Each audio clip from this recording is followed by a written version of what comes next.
वक़्त ॿुधाईंदासीं त अॻूणे अकाउंट्स ऑफिसर सैयद साक़िब हुसैन शाह मथां 50 लख रुपयनि जा कूड़ा चेक ॾियण जी जांच मुकमल कई वई आहे। एंटी करप्शन जे सब इंस्पेक्टर जी फरियाद ते साक़िब शाह मथां कूड़ो चेक ॾियण जो केस दाख़िल कयो वियो।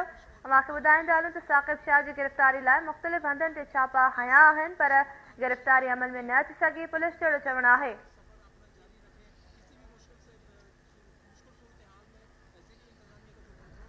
शोरूम मां वक़्त ॿुधाइनि पिया मेहरान इंजीनियरिंग यूनिवर्सिटी में एंटी करप्शन टीम छापो लॻायो आहे। रिकॉर्ड तहवील में वरितो वियो आहे।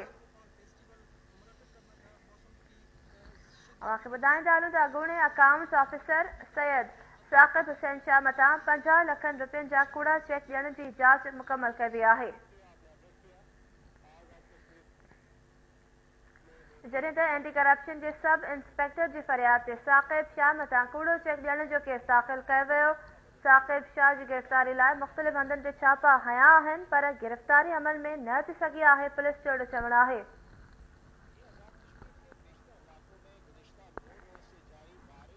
शोरूम मां वक़्त ॿुधाइनि पिया मेहरान इंजीनियरिंग यूनिवर्सिटीअ में एंटी करप्शन टीम छापो लॻायो आहे। रिकॉर्ड तहवील में वरितो वियो आहे।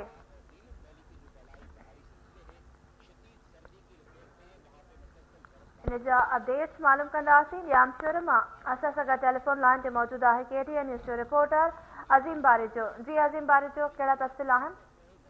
जी मानूर बिल्कुल जामशोर जी मेहरान इंजीनियरिंग यूनिवर्सिटी में 2018 ऐं 19 में जो मेडिकल फंड में कूड़ा बिल ठाहे करोड़ रुपया करप्शन करण जो इंकशाफ थियो है। एंटी करप्शन सर्कल जामशोर तरफा जांच शुरू कंदे मेहरान यूनिवर्सिटी में इन वक्त सर्कल ऑफिसर है मुनवर नायक जी अगवानी में छापो हणी रिकॉर्ड तलब कयो है। अगूणो अकाउंट ऑफिसर है सैयद साक़िब हुसैन शाह मथां मेहरान यूनिवर्सिटी इंतजामिया के 50 लख रुपयनि जा कूड़ा चेक ॾियण जी जेको जांच मुकमल करे एंटी करप्शन जो sub inspector Ali Raza Evan जे फिरियाद ते जेको साक़िब शाह मथां कूड़ा 2 चेक जेके आहिनि, हिकु 30 लख रुपए जो ऐं हिकिड़ो 20 लख रुपए जो जेको कूड़ो चेक ॾियण जो केस दाख़िल कयो आहे। जंहिंखां पोइ एंटी करप्शन जामशोर जे सर्कल ऑफिसर जेको आहे मुनवर अली नाइक जी अॻुवानी में जेको टीम हिन वक़्तु जेको मेहरान यूनिवर्सिटी में छापो हणी जेको रिकॉर्ड तहवील में वरितो। उन सिलसिले में मुंहिंजो राब्तो थियो आहे सर्कल ऑफिसर मुनवर अली नाइक। उनजो चवणु त मेहरान यूनिवर्सिटी में 2018 ऐं 19 में जेको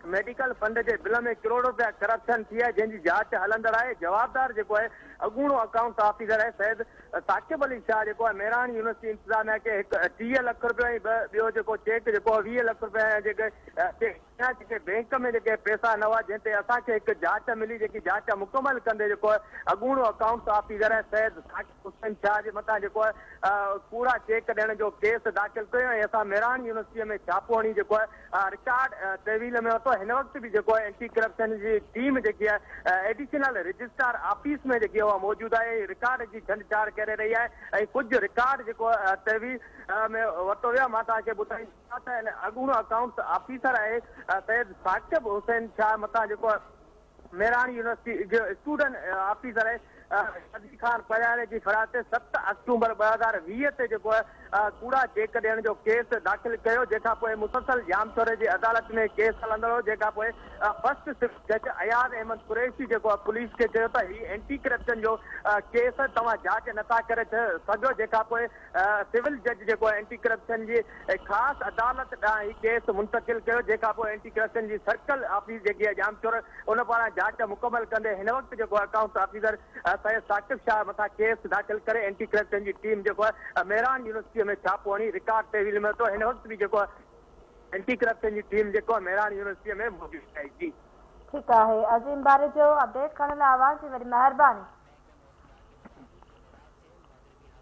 शोरूम मां अज़ीम बारिजो असांखे अपडेट कयो आहे। एंटी करप्शन जी सब इंस्पेक्टर जी फरियाद ते साक़िब शाह मथां कूड़ो चेक ॾियण जो केस दाख़िल कयो वियो।